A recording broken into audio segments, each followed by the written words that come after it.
हर निजाम की ख्वाहिश रही है कि वो दिल्ली की गद्दी में बैठे। वो दौर आज भी नहीं बीता।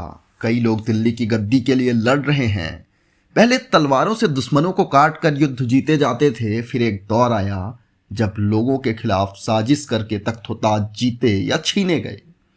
कुछ लोग अपने माथे पर राजयोग लिखवा कर आते हैं और बिना किसी संघर्ष के उस तख्त पर आसीन हो जाते हैं जो करोड़ों लोगों का ख्वाब होता है।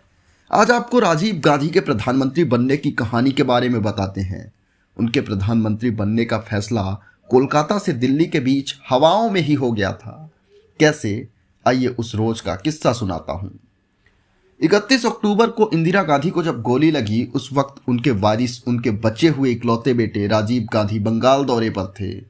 प्रधानमंत्री के गोली लगने की सूचना प्रणब मुखर्जी को दी गई थी, जो उस वक्त राजीव के साथ कोलकाता में ही थे। अफरा तफरी मची और इंडियन एयरलाइंस का एक स्पेशल प्लेन तैयार किया गया राजीव गांधी को दिल्ली लाने के लिए। उस प्लेन में राजीव गांधी के साथ प्रणब मुखर्जी, बंगाल के राज्यपाल उमाकांत दीक्षित, उनकी बहू शीला दीक्षित, लोकसभा स्पीकर बलराम जाखर और राज्यसभा के उपाध्यक्ष सैनी लाल सवार हुए। फ्लाइट में राजीव गांधी ने पूछा कि अब क्या होगा। तब प्रणब मुखर्जी ने बताया कि नेहरू जी और लाल बहादुर शास्त्री के निधन के बाद वरिष्ठता के आधार पर गुलजारी नंदा को पीएम बनाया गया था। आपको बता दें कि वरिष्ठता के आधार पर इंदिरा के बाद प्रणब मुखर्जी ही नंबर 2 थे। इधर दिल्ली में भी ये सब मान बैठे थे कि अब प्रणब दा ही पीएम बनेंगे, लेकिन पर्दे के पीछे तो कोई और ही खेल रचा जा रहा था। वरिष्ठ पत्रकार रशीद किदवई ने लिखा कि उस समय नरसिम्हा राव, आर वेंकटरमन, नारायण दत्त तिवारी और कमलापति त्रिपाठी जैसे बड़े बड़े नाम थे।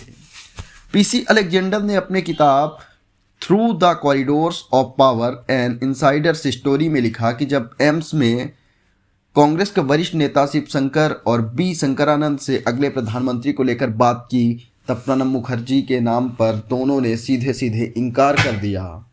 उन नेताओं का कहना था कि प्रणब मुखर्जी वरिष्ठता में भले ही सबसे ऊपर हैं, लेकिन इंदिरा गांधी ने औपचारिक रूप से कभी उन्हें नंबर 2 नहीं बताया था। कुछ वरिष्ठ नेताओं ने राजीव गांधी का नाम सुझाया और फिर किसी में इतना सामर्थ्य नहीं था कि इंदिरा के बेटे के नाम पर कोई मुहर न लगा सके या फिर कोई बगावत कर जाए। जब ये सब घटनाक्रम चल रहा था, उस वक्त देश के राष्ट्रपति ज्ञानी जैल सिंह विदेशी दौरे पर थे। उस वक्त कांग्रेस के एक नामी नेता अरुण नेहरू ने कहा कि 5 बजे राष्ट्रपति के आने से पहले ही राजीव गांधी का पीएम पद के लिए शपथ उपराष्ट्रपति द्वारा ही हो जाना चाहिए। न कांग्रेस की संसदीय दल की मीटिंग हुई, न वर्किंग कमेटी की मीटिंग हुई, और सब ने राष्ट्रपति के आने से पहले ही राजीव को पीएम बनाने की पृष्ठभूमि तैयार कर ली, जबकि अभी प्रधानमंत्री इंदिरा गांधी का शव अंतिम संस्कार का इंतजार कर रहा था। आपको बता दें कि अरुण नेहरू सहित सभी कांग्रेसियों को लगता था कि इंदिरा गांधी के आदेश पर हुए ऑपरेशन ब्लू स्टार के कारण सिख राष्ट्रपति ज्ञानी जैल सिंह द्वारा इंदिरा गांधी और उनके बीच दूरियां आ गई हैं, जिसकी वजह से राष्ट्रपति ज्ञानी gel Singh Congress parliamentary party के औपचारिक इलेक्शन के बिना राजीव गांधी का नॉमिनेशन स्वीकार न करेंगे। सभी को लगता था कि राष्ट्रपति राजीव के पीएम बनने पर रोड़ा डाल सकते हैं।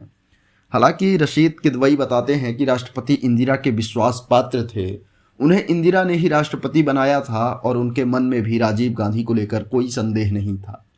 यमन से आते ही उन्होंने राजीव गांधी को पीएम बनाने को लेकर मन बना लिया था। इतिहास से जुड़ी ऐसी तमाम कहानियों के लिए हमारे चैनल को सब्सक्राइब कर लीजिए। वीडियो पसंद आया हो तो एक लाइक और शेयर जरूर करें।